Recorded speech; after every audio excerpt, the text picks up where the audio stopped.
Ce matin, on va conclure sur cet enseignement, ce que l'amertume ne te dit pas. Alléluia.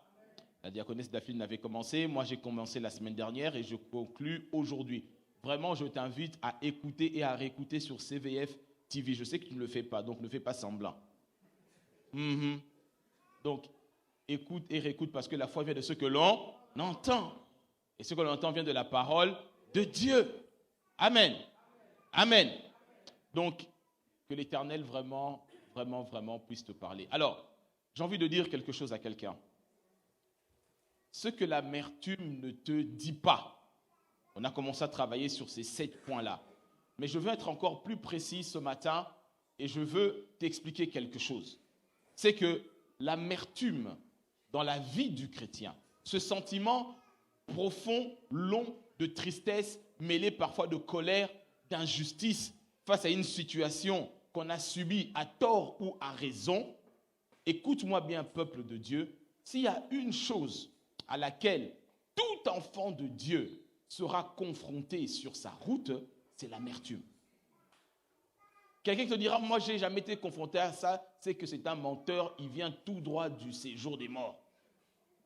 Parce que l'amertume, c'est un test que Dieu met devant tout enfant de Dieu. Je prends l'exemple biblique, lorsque Israël est sorti d'Égypte, 3 jours après la grande délivrance, ils arrivent devant l'eau qui est amère, l'eau de Mara.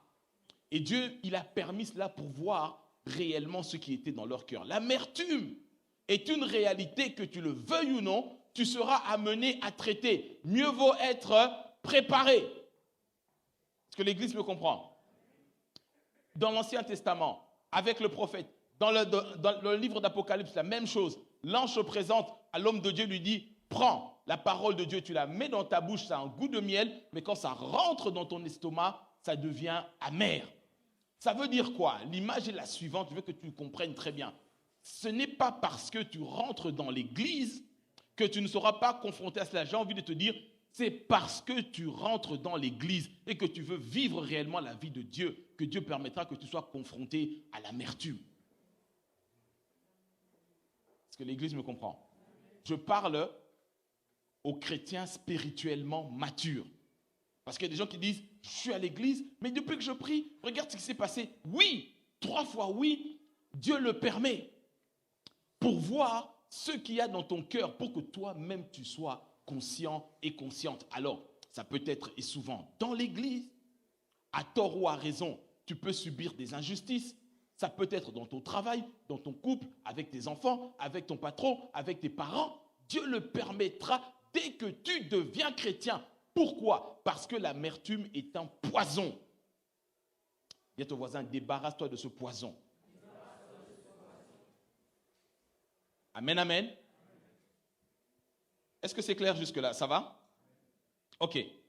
Je rappelle rapidement ce que j'ai vu la dernière fois. Je vous expliquais ce que l'amertume ne te dit pas. Parce que beaucoup de chrétiens cajolent ce sentiment. J'ai été traité injustement, j'ai été bafoué, on m'a mal parlé, on m'a insulté, j'ai été trahi. Et ils cajolent ce petit lion-là, ce petit lionceau. Mais quand ça se transforme en fauve, ça devient un problème. La Bible définit l'amertume comme étant un poison. Ce que l'amertume ne te dit pas. J'avais vu 5 points avec vous, il y en a 7. On va les voir aujourd'hui rapidement si le Seigneur le permet. Amen, amen. La première chose que l'amertume ne te dit pas, je suis un poison. Et si tu joues avec moi, je vais te tuer. Alléluia.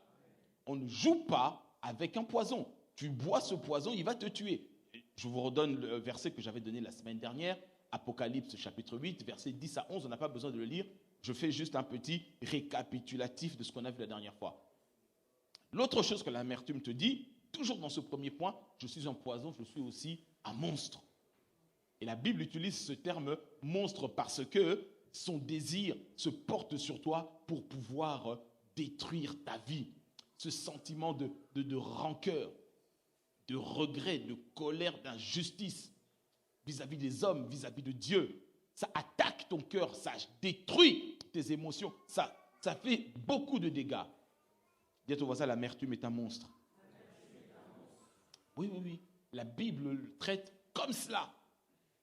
Alléluia. L'autre chose, deuxième point qu'on a vu, l'amertume ne te dit pas que je détruis, j'endurcis ton cœur. Il endurcit ton cœur. On avait pris l'exemple d'Absalom. Lorsque sa sœur a été violée par le frère aîné, le demi-frère, le cœur d'Absalom est devenu tellement dur. Et c'est quelque chose qu'on voit souvent dans l'église. Lorsqu'un bien-aimé a été froissé, a été blessé par une autre personne, dit « Ah non, mais moi, je calcule juste pas, on ne se parle pas, mais j'ai rien contre lui, pasteur, mais en fait, on ne se parle pas. » On va relire ce passage, s'il te plaît, sœur Olivia. On va aller dans 2 Samuel, version Darby, ce matin. 2 Samuel, chapitre 13, c'est le verset 22 qui m'intéresse. Absalom, lorsque sa sœur a été violée et que le roi David n'a pas sanctionné Amnon, le frère aîné, parce que c'était l'héritier, le chouchou de papa, Absalom, son cœur est devenu dur. On va lire ce texte. Et Absalom ne parla à Amnon ni en mal ni en bien, car Absalom haïssait Amnon parce qu'il avait humilié Tamar, sa sœur. Il ne parla ni en bien ni en mal, car il haïssait son frère. Ni en bien, ni en mal. Pasteur, on est bien, mais on ne se parle pas. À la fin de l'église, moi je pars à gauche, je pars à droite, il n'y a pas de problème. Non, ton cœur devient endurci. Il est endurci à cause de la haine. Même si tu ne te le dis pas, moi je te le dis en tant que serviteur de Dieu, ton cœur est endurci à cause de la haine. Et cette haine-là est cultivée, engendrée par l'amertume. Ce que l'amertume ne te dit pas, c'est que je suis un poison, je vais te tuer et j'endurcis ton cœur par la haine. Et j'avais expliqué que la haine, le cœur endurci, est une des caractéristiques des gens qui pratiquent la sorcellerie. Le diable endurcit leur cœur pour qu'ils soient capables de sacrifier père et mère lorsque Satan le demande. Le Seigneur est en train de travailler le cœur de quelqu'un. On est en train de monter vers la convention. On est en train de monter. Le Seigneur est en train de tailler, d'enlever ce qui est en train de détruire ton cœur parce qu'une nouvelle saison, des bénédictions arrivent. Mais ces choses-là doivent être traitées. Si tu reçois, donne-moi bon amen ce matin. La troisième chose que l'amertume ne te dit pas, c'est que je fais de toi un meurtrier. Je fais de toi un meurtrier. La Bible dit, celui qui a de la haine vis-à-vis de son frère est un meurtrier. On a vu que Absalom, son cœur était devenu dur. Son propre frère, avec qui ils ont le même sang, le même père. Pendant 2 ans, il a parlé ni en bien, ni en mal. Il avait de la haine et il a fini par tuer son frère. Quand tu as de la haine dans ton cœur, le diable peut, par le moyen de la sorcellerie, de la magie, de l'envoûtement, utiliser cette haine-là dans ton esprit pour faire du mal à quelqu'un. Est-ce que l'Église me comprend? Amen, amen. L'amertume est très dangereuse.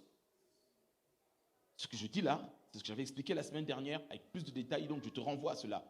4e chose que l'amertume ne te dit pas, c'est que l'amertume fait de toi un rebelle. Un rebelle. Et j'ai repris l'exemple du peuple d'Israël. Lorsqu'ils sont sortis d'Égypte, après avoir loué Dieu, louange extraordinaire, ils ont vu l'armée la plus puissante être écrasée par le Seigneur. 2-3 jours après, lorsqu'ils ont commencé à avoir soif, ils ont commencé à murmurer contre Dieu parce que l'eau était imbuvable. Mara, amertume. Dans Exode 15, tu connais ce passage. Quelqu'un qui murmure. Ils ont commencé à murmurer, à parler contre Moïse, à parler contre l'autorité que Dieu a établie, à parler contre l'ordre que Dieu a établi, à cause de l'amertume, de l'aigreur, parce qu'ils s'attendaient à recevoir de l'eau. Ils se sont dit, mais Dieu nous a délivrés. Dieu a accompli de grandes choses pour nous, donc il est logique qu'il nous donne de l'eau. Et il n'y a pas de l'eau, c'est pas normal. Je commence à critiquer, je commence à murmurer, comme tout chrétien. Tu rentres dans la vie chrétienne, tu te dis tout va être tout rose, tout beau. Je vais aller de travail en travail, de gloire en gloire, de victoire en victoire. Et quand il y a des épreuves, tu commences à critiquer l'église, tu commences à critiquer le pasteur. C'est de la rébellion. Et tout ça, la racine de cela, c'est l'amertume. Est-ce que l'église me comprend? 5e chose que l'amertume ne te dit pas, L'amertume ne te dit pas que si tu joues avec elle, l'amertume finira par détruire ta famille. J'ai donné l'exemple d'Absalom tout à l'heure, lorsque son frère aîné, l'héritier du trône de David, Amnon, a abusé de sa demi-sœur et que David n'a rien fait, Absalom a développé de l'amertume forte, non seulement contre Amnon, qui finira par tuer 2 ans plus tard, mais même contre David. Ça veut dire que l'amertume que Absalom a développée dans son cœur, pendant 5 ans, il ne s'est pas adressé à son père. Pas directement. Et ça a fini par la rébellion qu'il a soulevée contre son propre père, et il en est mort. Dis à ton voisin, l'amertume est dangereuse. Surtout quand ça se développe dans la famille, par des proches, par des gens à qui on a confiance, par des gens à qui on a ouvert notre cœur. C'est là où le diable passe, parce qu'il sait que lorsqu'il arrive à semer de l'amertume dans ton cœur, en réalité, il réussit à semer ce qui est de lui, Satan, dans ton cœur, qui doit appartenir à Dieu. Quelqu'un me comprend? Ce qui est grave avec l'amertume, c'est que tu peux développer de l'amertume à raison. Si on t'a lésé, trahi, trompé, abusé, violenté, malmené, volé, c'est légitime d'avoir cette émotion, ce sentiment dans ton cœur. Mais la Bible te dit, cette émotion-là est un poison. Est un poison. Et surtout dans la famille. On va lire Colossiens chapitre 3, s'il te plaît, version parole vivante. Colossiens chapitre 3, versets 18 à 21. Et ensuite, on lira Éphésiens chapitre 6, le verset 4, toujours dans la version parole vivante. Sur le 5e point, je dis que l'amertume détruit la famille. Mais ça, l'amertume ne te le dit pas. Il te fait voir simplement ce que tu as subi comme injustice, ou même ça devient un sentiment, une émotion logique, normale pour toi que tu cajoles. Tu cajoles un cobra, tu cajoles un serpent, tu cajoles un poison. Est-ce que l'Église me comprend? Ok, on peut lire, sœur Olivia, s'il te plaît. Épouses, soyez soumises chacune à son mari, comme il convient. Je vais lire, hein, le temps que ton micro revienne à la vie. Épouses, soyez soumises chacune à son mari, comme il convient dans le cadre d'une vie chrétienne à des femmes appartenant au Seigneur. Et les sœurs disent avec moi Amen. Amen. Maintenant, verset 19. Marie, témoignez à vos épouses beaucoup d'affection. Et là, les frères disent Amen très fort. Ah, votre Amen est trop petit. C'est pour ça que j'ai des dossiers à gérer à l'église. Je reprends. Verset 19. Marie, témoignez à vos épouses beaucoup d'affection.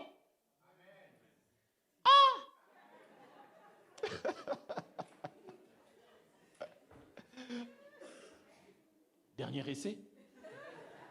Verset 19. On coupe, on reprend. Marie, témoignez à vos épouses beaucoup d'affection.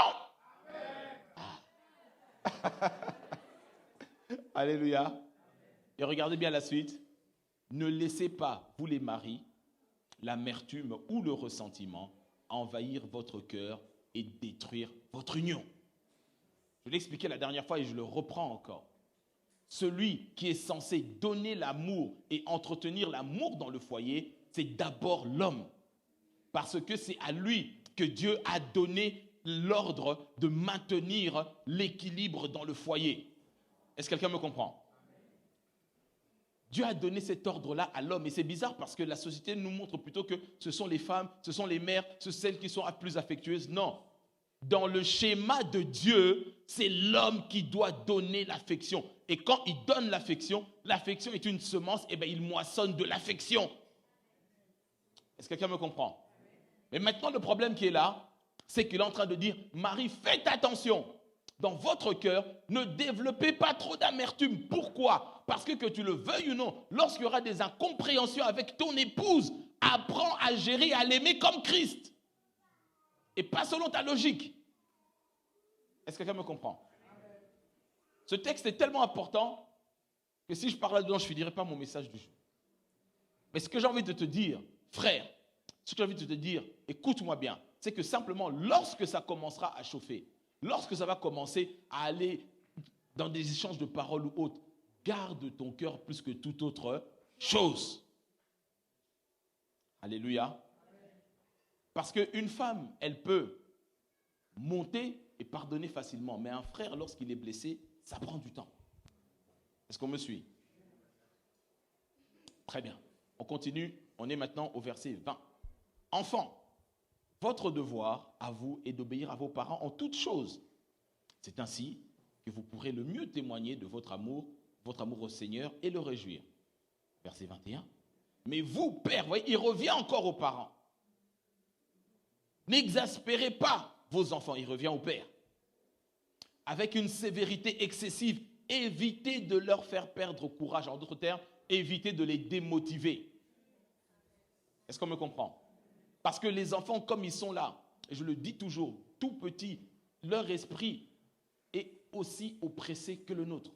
Leur cœur peut être aussi blessé que le nôtre. Le Seigneur dit, lorsque vous éduquez vos enfants, faites attention à ce qui sort de votre bouche. Bien souvent, ce ne sont pas les coups qui blessent, mais ce sont les paroles.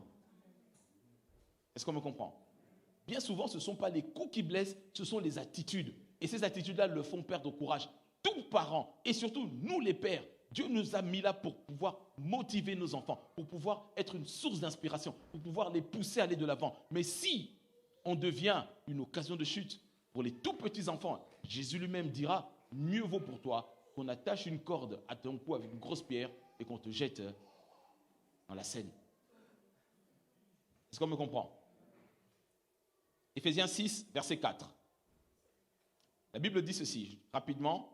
Vous, les parents, en d'autres termes encore les pères, n'exaspérez pas vos enfants par une sévérité excessive afin qu'ils ne conçoivent pas d'amers ressentiments contre vous. Et là, l'Église dit avec moi, Amen. L'amertume est un poison parce que ça se nourrit du rejet. Ça se nourrit des mauvaises paroles, des mauvaises attitudes, des mauvaises réactions que nous, les parents, les pères, spécialement avons vis-à-vis de nos épouses et vis-à-vis de nos enfants. Parce que le cœur de l'épouse est destiné à recevoir. C'est pour ça que la Bible dit dans 1 Corinthiens chapitre 7, Marie, que chacun donne à sa femme ce qu'il lui doit. Et ce que l'homme doit à la femme, c'est une obligation. Il lui doit de l'affection. Il lui doit de l'attention. Est-ce que quelqu'un me comprend? Et il lui doit de l'écoute. Je suis même tenté de rajouter, il lui doit de la bonne compagnie. Est-ce que quelqu'un me comprend? Ce qu'il lui doit, c'est une obligation de la part du Seigneur. Amen, amen. Ok. Maintenant, ce que l'amertume ne te dit pas. 6e point maintenant. Il y en a 7. On va les voir aujourd'hui, on va finir par là, on va avoir un temps de prière ce matin. 6e point. Moi, l'amertume, je ne te dis pas que je vais finir par te priver de la grâce de Dieu. Hébreux, s'il te plaît, sœur Olivia, version Semeur, Hébreux, chapitre 12, verset 15. Hébreux, chapitre 12, verset 15. Ce que l'amertume ne te dit pas, c'est que je te priverai de la grâce de Dieu. Veillez à ce que personne ne passe à côté de la grâce de Dieu, qu'aucune racine d'amertume ne pousse et ne cause du trouble en empoisonnant plusieurs d'entre vous. Amen. La Bible dit, faites attention à ce que personne ne passe à côté de la faveur, de la grâce et de la bénédiction de Dieu à cause de l'amertume. Quand ton cœur est endurci, quand ton cœur devient rebelle, quand ton cœur devient meurtrier, la grâce de Dieu, la faveur de Dieu, même si tu es dans l'église, ça ne marche plus dans ta vie. Est-ce que quelqu'un me comprend? Alléluia. Il dit, faites attention, veillez à cela. Et regardez ici la phrase suivante, qu'aucune racine d'amertume. Donc l'amertume est bien une plante vénéneuse. Une plante empoisonnée. La Bible parle de racine. Est-ce que l'Église me comprend? Veillez à ce qu'aucune racine d'amertume ne pousse. Ce matin, je déracine toutes les racines d'amertume dans ton cœur, dans le nom puissant de Jésus-Christ.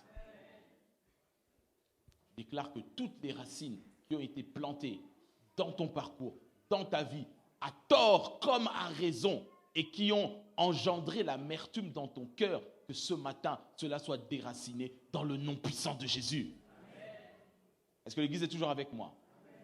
Mais regardez ce que la parole de Dieu dit. Qu'aucune racine d'amertume ne pousse et ne cause du trouble en empoisonnant plusieurs d'entre vous. Ça veut dire quoi? Ça veut dire que l'amertume devient contagieux. Parce qu'une personne blessée blesse les autres.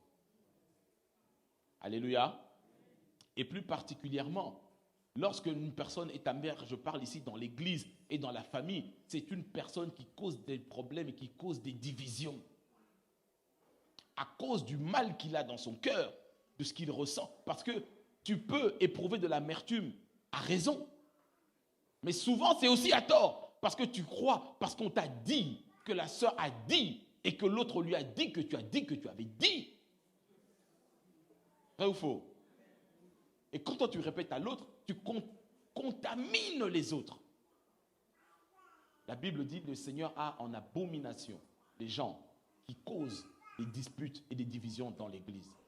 Est-ce que quelqu'un est avec moi? Proverbe 6, s'il te plaît, version parole de vie. Proverbe 6, on peut lire rapidement versets 16 à 19, sœur Olivia.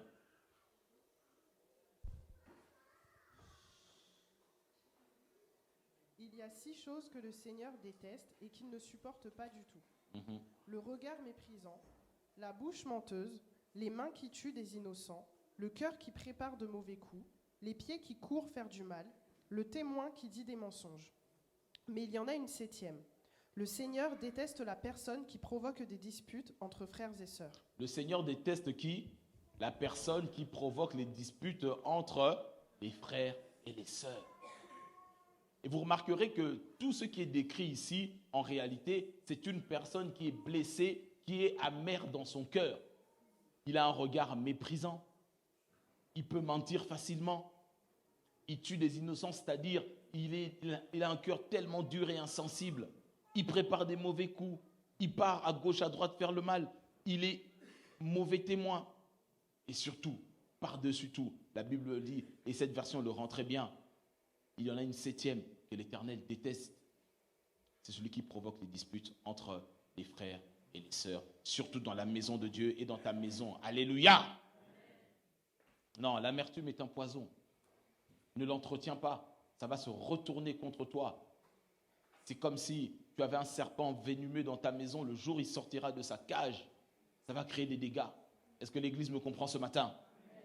Alléluia!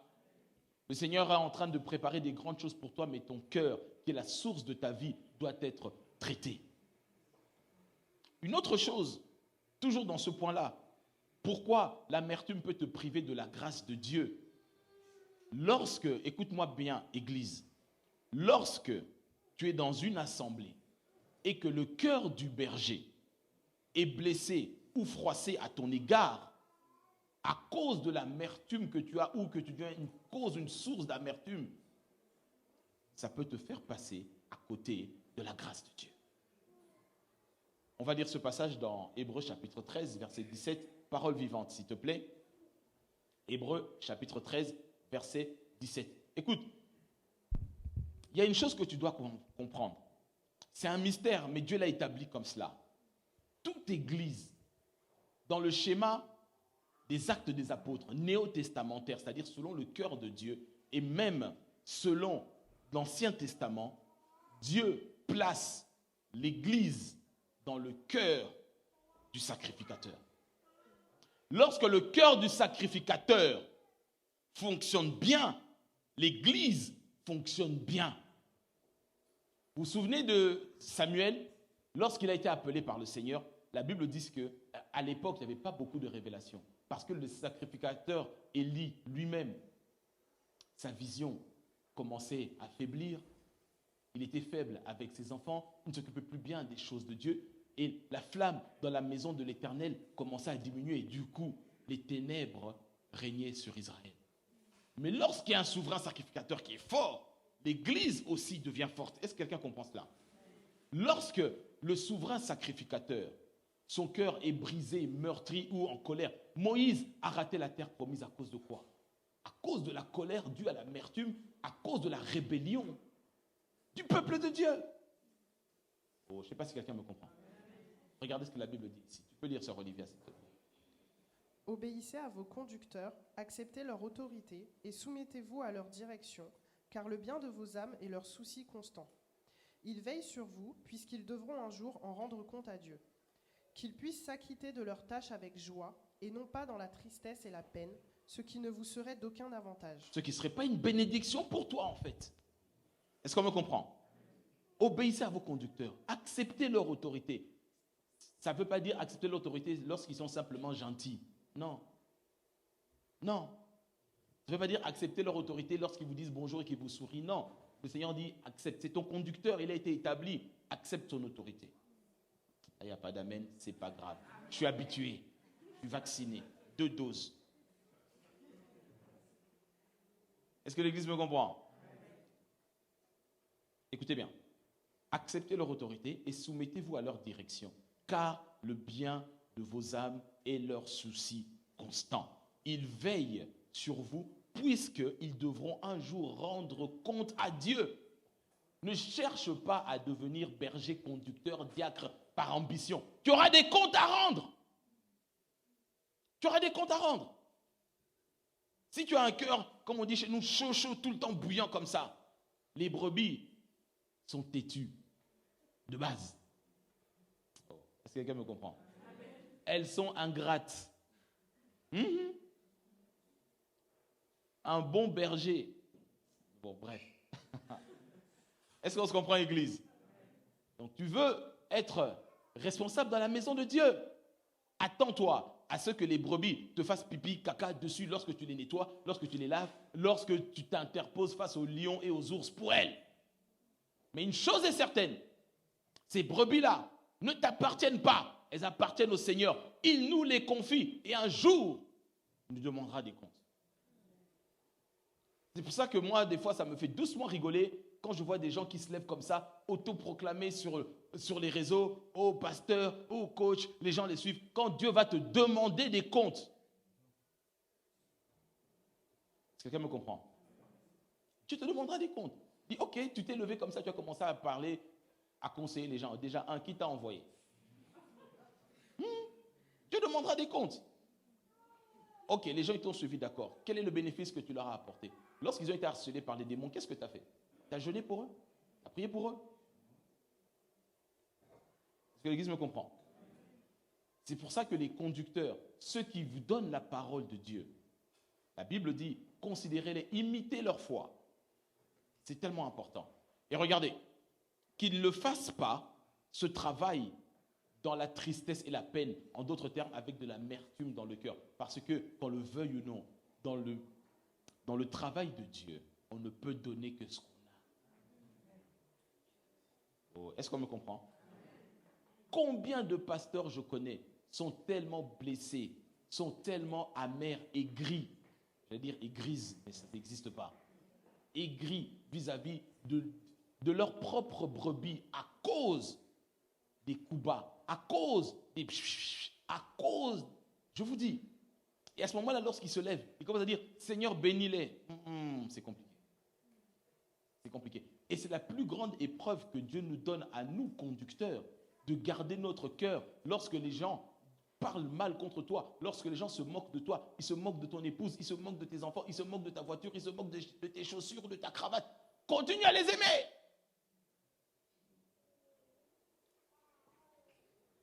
Est-ce que je parle à tous ceux qui prêchent ici ce matin? Tu veux prêcher ici et tu viens me dire, pasteur, au moins on ne se calcule pas. Moi aussi, je ne te calcule plus. Est-ce que ceux qui prêchent m'entendent? Tu es en embrouille avec une brebis dans cette église, tu es en embrouille avec moi. Tu ne peux pas venir prêcher, tu ne peux donner que ce que tu as. Tu t'embrouilles avec les brebis, tu t'embrouilles avec leur berger. Parce que moi aussi, il y a quelqu'un au-dessus, je ne veux pas m'embrouiller avec lui. On est ensemble? Ok. Ce que l'amertume ne te dit pas, je risque de te priver de la grâce de Dieu. C'est le 6e point. Donc, je récapitule rapidement avant d'attaquer le 7e et dernier point. La première chose, l'amertume ne te dit pas « je suis un poison ». Monstre, n'est-ce pas? Deuxième chose, l'amertume ne te dit pas qu'il endurcit ton cœur. Il le rend comme le cœur d'un sorcier. Je parle en français courant. Celui qui a un cœur dur, il a un cœur dur comme un sorcier. Pas comme un soldat, un sorcier. Troisième chose que l'amertume ne te dit pas, c'est qu'il fait de toi un meurtrier à cause de la haine qu'il y a dans ton cœur et que tu entretiens, à tort ou à raison. La Bible dit, même si tu as raison et qu'il t'a fait du mal. Quatrième chose, il fait de toi un rebelle. Cinquième chose explosive, c'est que l'amertume, quand tu l'entretiens, finira par détruire ton couple, ta famille, tes relations. Sixième chose dans l'église, l'amertume risque de te faire passer à côté de la grâce, de la faveur, de la bénédiction, de la communion dans l'église de Dieu. Et tu deviens contagieux. On te mettra en quarantaine. Tu commences à contaminer le peuple. Amen. Amen. Septième et dernier point que je voulais voir avec toi ce matin, pour finir, pour traiter la réalité de l'amertume, c'est que l'amertume ne te dit pas que je viens pour tuer ta foi. Alléluia. Alléluia. L'amertume vient pour tuer ta foi. Et je vais te l'expliquer ce matin pour que tu comprennes bien. Lorsque l'amertume arrive dans ton cœur et qu'elle est entretenue, tôt ou tard, que tu le veuilles ou non, l'amertume finira par tuer ta foi. Comment? Premièrement, l'amertume s'attaque à ta conscience. Nous qui sommes de l'école de la foi, nous déclarons les choses de Dieu. Nous déclarons la parole de Dieu. Mais lorsque ta conscience, parce qu'elle te parlera, elle te dira, là, tu n'as pas pardonné à Jean-Albert. Et tu sais, pardonne-nous nos offenses comme nous. Et lorsque tu n'as plus cette ferme assurance, tu doutes. Est-ce que l'Église me comprend? L'amertume vient pour tuer ta foi. Regarde, je te le démontre bibliquement. On va aller dans la version Parole vivante, 1 Jean chapitre 3, versets 21 à 22. 1 Jean chapitre 3, versets 21 à 22, version Parole vivante. Qu'est-ce que la Bible dit? Mes chers amis, si notre conscience ne nous reproche rien, nous sommes pleins d'assurance pour nous adresser à Dieu. Amen. Donc si ta conscience ne te reproche rien, tu es rempli de foi pour parler à Dieu. A contrario, si elle t'accuse de quelque chose, tu n'as plus la même assurance. La foi est une ferme assurance. On comprend pourquoi c'est un poison? Elle vient tuer ta foi. Lorsque tu vas te lever et dire, montagne, ôte-toi de là, jette-toi dans la mer, est-ce que ça va vraiment m'entendre? Non, parce que moi, de mon côté, j'ai encore de la haine, de la colère contre mon mari à cause de ce qu'il m'a fait il y a 20 ans. Mais ça reste. Ta foi, tu n'es pas sûr que ça va marcher. Effectivement, ce n'est pas sûr que ça va marcher. Donc tu comprends ceci, c'est que l'amertume est liée très profondément au manque de pardon. Est-ce que l'Église me suit? L'amertume est liée, copain comme cochon, jumeaux jumelles, à la rancune. Rancune et rancœur sont des voisins, ils habitent sur la même rue. Quelqu'un me comprend? Tu veux marcher par la foi, tu veux accomplir des exploits, traite l'amertume. Je te l'ai dit, tout chrétien, dans son parcours, Dieu l'autorise, et c'est vrai que tu seras confronté à l'injustice, tu seras confronté à cela, Dieu va regarder si l'amertume va pousser dans ton cœur, pas. Dieu ne nous tente pas, mais il nous met à l'épreuve. Est-ce que l'Église de Dieu est toujours avec moi ce matin? L'amertume est liée au manque de pardon. Et dans la logique de la foi qui est esprit, qui est basée sur la parole de Dieu, si ta conscience t'accuse, tu ne peux pas parler devant Dieu. Est-ce qu'on me comprend mieux? C'est pour ça que des fois je suis étonné quand je vois certains artistes ou hommes de Dieu qui ont 2, 3 copines à côté qui commencent à prêcher. Je dis, frère, dans le monde spirituel, tu es un rigolo. Tu es un rigolo. Parce que ta foi ne peut pas fonctionner correctement, parce qu'il y a des choses qui doivent être traitées. Est-ce que l'Église me comprend? Ça ne veut pas dire qu'on est parfait, mais la Bible dit si le juste il tombe, il doit rapidement faire le travail pour se relever. Mais quand tu entretiens cela, ta conscience te parlera. Et lorsque ta conscience commence à te parler, c'est pour ça que j'aime ce passage du livre d'Hébreux. Je ne te le donne pas exprès, tu vas chercher toi-même. La Bible dit que le sang de Jésus a la capacité de laver notre cœur de toute mauvaise conscience. Est-ce que l'Église me comprend? Le sang de Jésus, cherche dans le livre d'Hébreux. Petit cadeau, je suis gentil.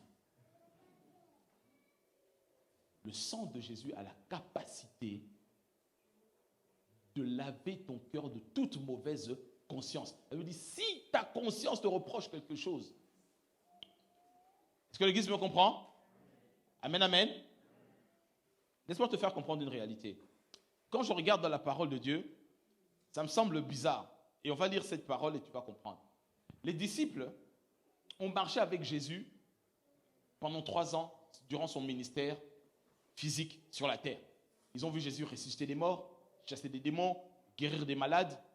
Nulle part, les disciples ont demandé à Jésus, à cause de cela, augmente notre foi pour qu'on fasse la même chose que toi. Mais regarde le texte qui suit maintenant. Regardez.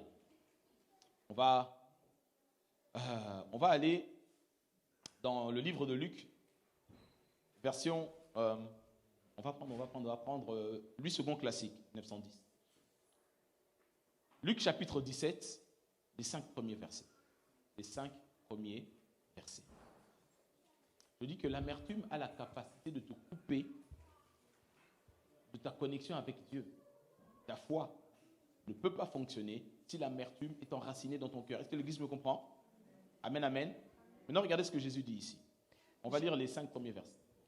Jésus dit à ses disciples, il est impossible qu'il n'arrive pas des scandales. Alors, écoute-moi. Vraiment important, comprends bien ceci. Laisse-moi te donner un petit cours de grec pour que tu comprennes. Jésus explique, il dit, il est impossible qu'il n'arrive pas de scandale. Quand je parle de scandale, je ne parle pas de polémique. Oh, tel pasteur est tombé, oh, tel frère s'est battu, oh, il a pris la sœur Gisèle et qu'elle était mariée au frère Roger. Je ne parle pas de ces scandales-là. Parce que là, on est spécialiste de ça. Non. Quand Jésus ici parle du terme scandale, c'est le terme en grec scandalon, qui a donné scandale en français. Scandalon, ça signifie offense. Est-ce qu'on me comprend? Ça signifie offense, blessure du cœur. Donc, Jésus lui-même nous dit, il est impossible que dans ton parcours, sœur Clara, que tu ne sois pas confronté à des blessures. Dieu appelle ça des scandales. Quelqu'un me comprend? Il est impossible, Élodie. Impossible. Frère Yao, impossible. Tout chrétien. Moi, je peux écrire un livre sur les offenses, parce que j'en connais. J'en ai vécu. Et je suis certain que toi aussi, tu en as vécu. Jésus dit, il est impossible que ces choses-là n'arrivent pas. Ça arrivera. Il nous prévient. Et le terme scandalon en grec signifie être piégé. Tu comprends que dans la logique de Dieu, quand tu es offensé, quand ton cœur est blessé, en réalité, tu es piégé. Quelqu'un comprend ça mieux? Il est impossible, dans ta vie chrétienne normale, que tu ne sois pas à un moment ou à un autre confronté à des gens qui vont t'offenser, te manquer de respect, te traiter injustement, à tort ou à raison. Jésus dit, il est impossible. Quelqu'un dit quoi? Impossible. On comprend? Ok, continue ça. Mais malheur à celui par qui ils arrivent. Il vaudrait mieux pour lui qu'on mit à son cou une pierre de moulin et qu'on le jetât dans la mer, que s'il scandalisait un de ses petits. Donc on comprend ici, c'est le but d'entretenir une vie de scandale. Quand tu es un sujet d'offense, occasion de chute, d'autres versions utilisent occasion de chute pour d'autres, et que tu entretiens cela. Quelqu'un me comprend? Quand tu entretiens ça, le Seigneur dit, mieux vaut pour toi qu'on te jette dans la mer avec une pierre au cou. Mais ce n'est pas encore le sujet. Là où on va arriver. Continue. Regardez bien le verset suivant maintenant. Prenez garde à vous-même. Si ton frère a péché, reprends-le. Et s'il se repent, pardonne-lui. Il dit, fais attention à toi-même. C'est-à-dire, veille sur ce que je vais te dire. Si ton frère, ça veut dire aussi ton père, ça veut dire aussi ta mère, ils peuvent te blesser, ils peuvent pécher contre toi. Est-ce que quelqu'un me comprend? Et qu'il se repent, il se reprend. Jésus dit quoi? Pardonne-lui. Ne te laisse pas piéger par l'offense, l'amertume et le manque de pardon. Est-ce que quelqu'un peut me donner un amen pour que je continue quand même? Amen. Je ne suis pas l'apôtre Paul, vous ne pouvez pas me lapider. N'est-ce pas? Hein, sœur Olivier? Amen, amen. Ok, je continue. Donc, Jésus dit, si quelqu'un, ton frère, a péché, reprends-le. Et s'il se repent, tu pardonnes. Continue. Et s'il a péché contre toi 7 fois dans un jour, et que 7 fois il revienne à toi, disant « Je me repens », tu lui pardonneras. Il ne te laisse pas le choix. Oh, est-ce que quelqu'un me comprend? Il dit, bon, ça va pour cette fois-ci, hein? Si tu recommences, non, Jésus dit, tu lui pardonneras. Oh, est-ce que l'Église me suit? Pardonner n'est pas une option. Oh, on comprend? Le manque de pardon est enraciné avec l'amertume. Parce que quand on ne pardonne pas, c'est parce qu'on est blessé. Et je veux vraiment enlever cette fausse définition qu'on entend dans les films, dans les séries télé, même dans les églises, des fois même sur les pupitres. Je pardonne, mais je n'oublie pas. Ce n'est pas biblique. Imagine si Dieu te dit, je pardonne, mais je n'oublie pas tes péchés. Ça n'a pas de sens. Pardonner comme Dieu, ça signifie pardonner et oublier. Ne plus tenir compte de nos péchés. Où est-ce que l'Église me suit? Je continue. On est en train d'arriver. Il dit, donc, 7 fois, ça signifie à l'infini. Il revient. Jésus dit, tu lui pardonneras. Tu lui pardonneras. S'il se repent, c'est-à-dire qu'il regrette et qu'il change de mentalité. Il décide vraiment de ne plus recommencer. Il est sincère et il veut aller de l'avant. Jésus dit, tu lui pardonneras. Je vais donner un amen quand même. On comprend? Maintenant, regardez la réaction des disciples. Verset suivant. Les apôtres dirent au Seigneur, augmente-nous la foi. Ah, papa, augmente ma foi. Est-ce que quelqu'un me comprend? Ils ont dit, Seigneur, face à ça, non, il faut plus de foi. La même foi là qui a ressuscité Lazare, qui a permis à Jésus de marcher sur l'eau, de multiplier les pains et les poissons pour 2, 3, 4, 5 000, 10 000, 15 000 personnes. Ils ont dit non. Pour le pardon, il faut plus de foi. Est-ce que quelqu'un me comprend? Pourquoi c'est important? Parce qu'en réalité, si tu regardes bien, ce que Jésus veut nous enseigner et ce que je veux que tu comprennes ce matin, c'est que pardonner selon Dieu, c'est pardonner par la foi. Je vais t'expliquer parce que tu n'as jamais entendu parler de ce principe. Est-ce que l'Église me suit? Pourquoi pardonner par la foi est tellement important? Pourquoi on ne nous parle pas de ces réalités-là? Parce que pardonner selon Dieu n'est pas basé sur tes émotions. Pardonner selon Dieu est une décision. L'Église me suit toujours. On pardonne parce que au-dedans de nous, on a l'amour selon Dieu. Et l'amour selon Dieu n'est pas une émotion, l'amour selon Dieu est esprit. C'est-à-dire, quand je pardonne par la foi, c'est l'Esprit de Dieu qui me donne la capacité de pardonner et d'oublier comme Dieu. Est-ce que tu comprends mieux? Ça veut dire, quel que soit le mal qu'on a pu te faire, pardonner selon Dieu n'est pas basé sur le degré, l'intensité des émotions que tu ressens, mais c'est une décision froide, c'est une décision calme et réfléchie parce que pardonner selon Dieu est enraciné dans l'amour agapé. La Bible dit Dieu est amour. Et parce qu'il est amour, il pardonne. Et si toi, tu as l'amour de Dieu au-dedans de toi, tu dois pardonner sur la même base. Si tu pardonnes sur la base de ce que tu ressens, alors aujourd'hui, je peux pardonner à Clara, mais pas à Erlène. Je peux pardonner à Andrea, mais pas à Emanise. Parce que mes émotions à moi sont limitées. Mais lorsque je pardonne par la foi, je décide sur la base de la parole de Dieu de ne plus tenir compte des offenses et de m'inspirer de ce que la parole de Dieu dit. Il crée en moi le vouloir et le faire. Alors, quel que soit le degré de l'offense et du péché qu'on m'a imputé ou que j'ai subi, l'amour agapé de Dieu, comme le serpent de Moïse a la capacité d'avaler le serpent de Pharaon, quel que soit le péché qu'on a fait contre toi, 7 fois, il revient dans la journée, 7 fois l'amour agapé pardonnera. Est-ce qu'on me suit? Quelqu'un dit avec moi, pardonner par la foi. C'est ça, pardonner par la foi. Tu décides au-delà de ce que tu ressens. Et comment tu fais ça concrètement, techniquement parlant? Admettons que la sœur Erlène se lève un jour, qu'elle me donne un coup de boule, bim! Je tombe. Métaphore, métaphorique. N'est-ce pas? La sœur Erlène, elle est douce, tranquille, pleine d'amour, de fleurs et de roses. N'est-ce pas? Ok. Admettons que quelqu'un vienne et qu'il te frappe comme ça dans l'église.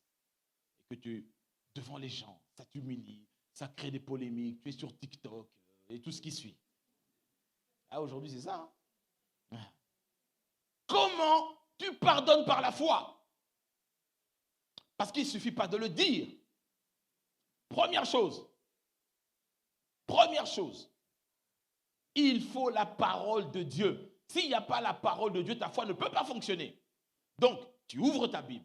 Tu peux reprendre un passage comme celui-ci. Tu prends 1 Corinthiens chapitre 13. L'amour supporte tout. L'amour pardonne tout. Ok. Du Seigneur, je prie et ce matin, je décide de pardonner à Erlène pour ce qu'elle m'a fait. Non pas sur ce que moi je ressens, mais sur ce que ta parole de Dieu dit que je dois ressentir. Merci pour les 3 amen. On a du travail, hein? Est-ce que l'église me suit? Comment pardonner par la foi? Comment? C'est ça qui détruit l'amertume, en fait. Parce que la parole de Dieu est plus puissante que l'amertume. Donc, quand tu prends la parole de Dieu, tu dis, Seigneur, c'est toi qui crée en nous le vouloir et le faire. Moi, je suis limité, mais je compte sur ta parole pour me donner des capacités au-delà de mes capacités. De mon intelligence et de mon propre cœur, je ne peux pas y arriver. Mais toi, au-dedans de moi, Christ en moi. Est-ce que les chrétiens me comprennent? Bien aimé, je vous garantis, ça marche. Si moi, je n'avais pas expérimenté ça, je ne serais pas aujourd'hui devant vous en train de prêcher. À cause des offenses et des coups que l'on a reçus dans la vie. Est-ce que l'église me comprend? Dis encore à ton voisin, pardonne par la foi. Parce que ce que l'amertume ne te dit pas, c'est qu'elle finira par tuer ta foi. Tu croiras que ta foi fonctionne, mais tu ne comprends pas pourquoi là j'ai des résultats, pourquoi là j'échoue, pourquoi là ça marche, pourquoi là ça ne marche pas, à cause de la racine invisible de l'amertume qui est liée au manque de pardon. Ce manque de pardon endurcit ton cœur, développe la haine, fait de toi un meurtrier et demain tu peux critiquer et tes critiques peuvent faire fuir quelqu'un de l'église, tourne dans le monde et cette personne meurt devant Dieu, tu es comme un assassin. Est-ce que les chrétiens me comprennent ce matin? Il y a ton voisin, ne joue pas avec l'amertume. Il y a un passage qui à chaque fois je lis cela, me fait un peu... Regardez, on va aller dans... Rapidement, on n'a plus beaucoup de temps. Luc 22, versets 60 à 62. Lorsque l'apôtre Pierre renie Jésus. Lorsque Pierre renie Jésus, il dit, Seigneur, moi je ne le renierai jamais. Je lui ai dit, hé frère, Satan t'a réclamé. Mais moi j'ai prié pour ta foi. Vous connaissez ce passage, n'est-ce pas? Donc quelques versets en dessous, l'apôtre Pierre est en train de renier Jésus lorsqu'on est en train de lui mettre la pression. On est au verset 60, on lit jusqu'au verset 62. Pierre répondit, « Homme, je ne sais Tu peux pas lire ce dans la version Parole vivante, s'il te plaît. Ouais, verset 60. Mais non, ça commence par mais non. Mais non, je ne sais pas ce que tu veux dire, s'écria Pierre. Au Ok. même instant, pendant qu'il était encore en train de parler, le coq se mit à chanter. Le Seigneur se retourna et son regard rencontra celui de Pierre. Alors, Pierre se rappela que le Seigneur l'avait prévenu. Avant que le coq ne chante aujourd'hui, tu m'auras déjà 3 fois renié. Il se glissa dehors et pleura amèrement. Amen. Il pleura comment? Amèrement. Et cette amertume-là a fait que Pierre s'est détaché des disciples. C'est pour ça que Jésus dira, lorsqu'il sera ressuscité, allez dire aux disciples et à Pierre, à cause de son amertume, sa foi était morte. C'est Jésus l'a dit, je vais prier pour ta foi. Lorsque tu seras revenu, ça veut dire que tu seras parti. L'amertume tue. Est-ce que l'Église me comprend? L'amertume tue. Ne tolère pas ça dans ton cœur. Lorsque tu sens que c'est plus fort que toi, apprends à pardonner par la foi. Tu te regardes dans le miroir, tu te dis, je pardonne par la foi. Au-delà de ce que je ressens, je pardonne à Marie-Albertine, je pardonne à Widlin, je pardonne par la foi. Oui, tu le dis, à force de le dire, ce que tu dis, c'est ça qui va arriver. Tu dis, Seigneur, par moi-même, je ne peux pas y arriver. C'est trop fort pour moi, c'est trop grave. Mais je prends la décision à cause de l'amour agapé. Parce que plus la personne est proche de toi, plus la blessure fait mal, n'est-ce pas? La Bible dit, un frère qui est offensé, qui est blessé, est plus dur qu'une cité. Oh, on va lire ça parce que je ne connais pas ce passage. Proverbe 18, second 21. Proverbe 18, verset 19. Second 21, s'il te plaît. Proverbe 18, verset 19. Un frère offensé est pire qu'une forteresse et les conflits sont pareils au verrou d'un château. Tu peux lire ça dans Parole vivante, Parole de vie, s'il te plaît. J'aime bien aussi dans Parole vivante. Les paroles peuvent donner la vie ou la mort. Non, 19. Ah oui, 19, pardon. S'il te plaît. Il est plus difficile de rencontrer un frère qu'on a offensé que de prendre une ville bien protégée. Vous voyez, comme les murailles de Jéricho là. Un frère qui est offensé, une sœur qui est blessée, devient comme Jéricho avec des murailles. Je me dis, les offenses, ça crée cela. C'est plus compliqué. Parce que quand tu es trahi par quelqu'un de proche, quand tu reçois des coups de ton mari, de ton père, de ta mère, quand je parle de coups, pas simplement physique, mais trahison, abandon, mauvais traitement, quand ça vient de là, que tu le veuilles ou non, l'amertume rentre dans ton cœur, ne l'entretiens pas. Est-ce que l'Église me comprend? Les disputes dans le couple, dans le foyer, dans l'Église, verrouillent les cœurs. Qu'est-ce que la Bible dit? Tu peux relire ce verset. Il est plus difficile de rencontrer un frère qu'on a offensé que de prendre une ville bien protégée. Les disputes ferment le cœur comme les verrous ferment les portes d'une ville. Tu comprends? Les disputes ferment les cœurs. Et souvent, 80% des amertumes que nous avons viennent des disputes. Vrai ou faux? Les disputes ferment les cœurs. C'est pour ça qu'il faut maudire cela. Oui, on est des êtres humains. Ça peut monter, mais directement après, reprends-toi rapidement. La Bible dit, ne laisse pas la nuit. Oh. Que le soleil ne se couche pas. Vous connaissez ce verset? Que l'Église me comprend? Amen, amen. Évitons cela. Dernier verset, et puis on va s'arrêter là. Parole vivante, 2 Timothée. 2 Timothée, parole vivante, chapitre 2,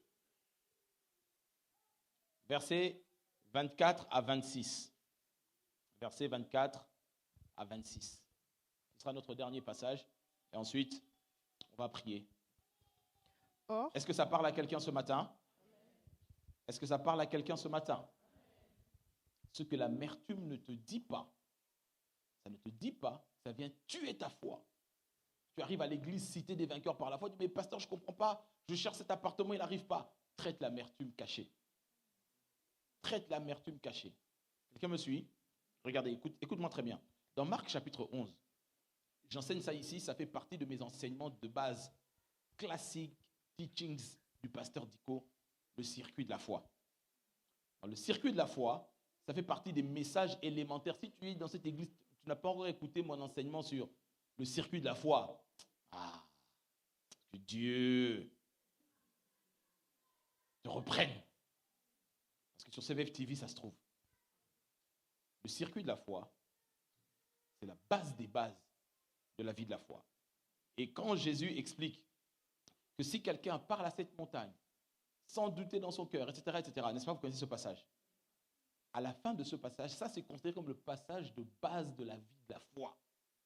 Et quand ce passage, Jésus termine par là, la première chose qu'il dit directement, il dit, si tu ne pardonnes pas à ton frère, Dieu te pardonne pas. La foi est liée au pardon. Vite fait, Dada, Marc 11, 23, 24, 25, juste pour montrer ce qu'il va... Second 21 même, c'est pas grave. C'est le passage de base de la vie de la foi. Vous voyez? Si quelqu'un... Tu peux dire... Je vous le dis en vérité, si quelqu'un dit à cette montagne, retire-toi de là et jette-toi dans la mer, et s'il ne doute pas dans son cœur, mais croit que ce qu'il dit arrive, il le verra s'accomplir. Avec moi, le circuit de la foi. Continue. C'est pourquoi je vous le dis, tout ce que vous demanderez en priant, croyez que vous l'avez reçu, et cela vous sera accordé. Et lorsque vous êtes debout pour prier, si vous avez quelque chose contre quelqu'un, pardonnez-lui, afin que votre Père céleste vous pardonne aussi vos fautes. Voyez, directement lié. Tu veux marcher par la foi. Traite ton cœur en ce qui concerne le pardon. Traite ton cœur en ce qui concerne le pardon. Ce matin, que les prisons de ton cœur s'ouvrent et libèrent Jacques Albert. Laisse partir Widlin. Pasteur, tu ne sais pas qu'est-ce qu'elle m'a dit. Elle est partie avec toutes mes économies. Elle m'a envoyé un SMS smiley, c'est bien fait pour toi. Laisse partir Widlin. Quelqu'un me suit? Pasteur, tu ne sais pas ce que mon père m'a fait, ce qu'il m'a dit. Il a dit que je ne réussirai jamais. Dieu te donne un père spirituel pour annuler cela. Donc laisse partir ton père. Quelqu'un me comprend? Parce qu'il en va de ta vie de foi. Et ce qui me frappe dans cette phrase, c'est que Jésus dit, lorsque tu te mets debout pour prier, si tu as quelque chose contre quelqu'un, à ce moment-là, pour prier, ça veut dire que tu te lèves pour parler à Dieu, pour parler par la foi. Pardonne, pour que Dieu te pardonne. Est-ce qu'on me comprend? Est-ce qu'on me suit? L'amertume tue la vie de la foi. À cause du manque de pardon. Jésus dit, il est impossible que les occasions d'être offensé n'arrivent pas. Ça arrivera, mais ne te laisse pas piéger. Le terme scandale, scandalon, en grec, ça signifie piège. Piège qu'on utilisait pour attraper les rats, les murets, les furets, tous ces petits animaux. Je ne sais même pas si muret, ça existe.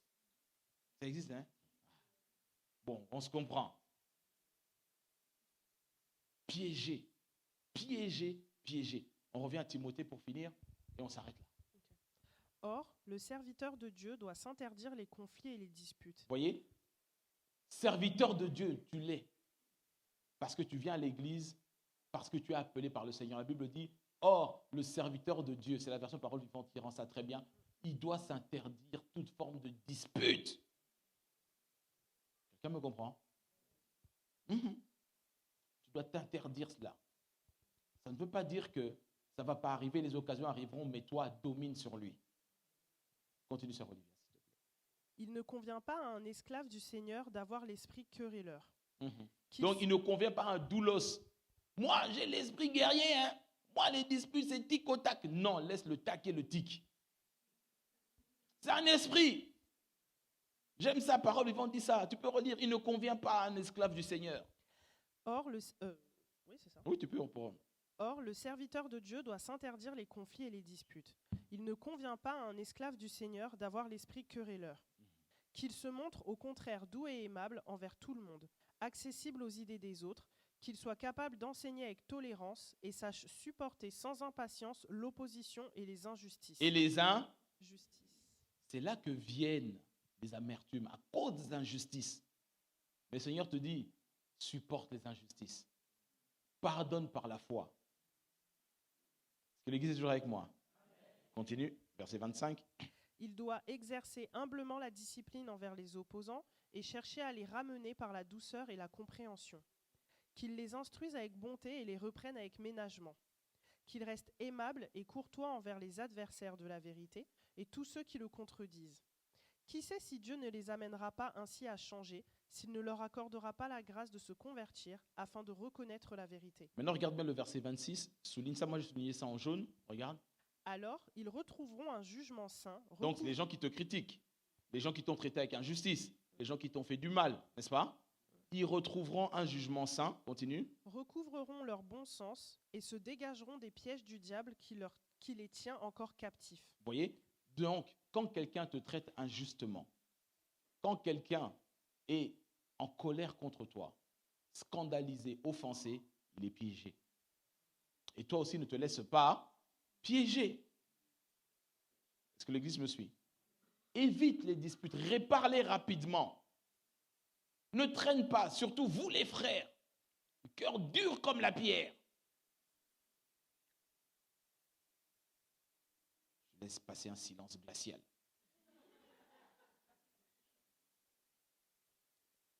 Est-ce qu'on me comprend? Rapidement, que l'amertume ne s'enracine pas.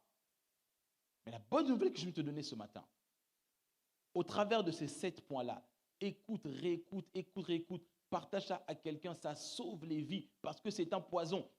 Apocalypse le dit, le tiers des êtres humains sont empoisonnés, sont morts à cause de l'amertume, n'est-ce pas? Apocalypse chapitre 8. Donc on ne peut pas rigoler avec cela. T'imagines, on est quasiment presque 10 milliards, allez, entre 8 et 10, tu divises par 3 milliards d'êtres humains devant Dieu meurent spirituellement à cause de l'amertume. Est-ce qu'on me comprend? Ça veut dire que quand tu fais le tiers de l'église comme on est ici est contaminé et risque de mourir à cause de l'amertume, Dieu me demandera des comptes. Me dit, Seigneur, j'ai fait ma part, je vais prier, déraciner, mais c'est ta décision. Personne ne peut décider de pardonner par la foi à ta place. Est-ce qu'on me comprend? Et c'est là où le dernier piège de Satan, c'est là. Ça dépend de ta volonté. Même Dieu ne peut pas pardonner à ta place. Mais c'est à toi de prendre la décision. Et ce sont ces choses-là que l'amertume ne te dit pas, mais nous, on l'a démasqué et on te dit très clairement, si tu joues avec ce poison, tu finiras par mourir. Est-ce que quelqu'un t'est béni ce matin? Est-ce qu'on peut acclamer notre roi?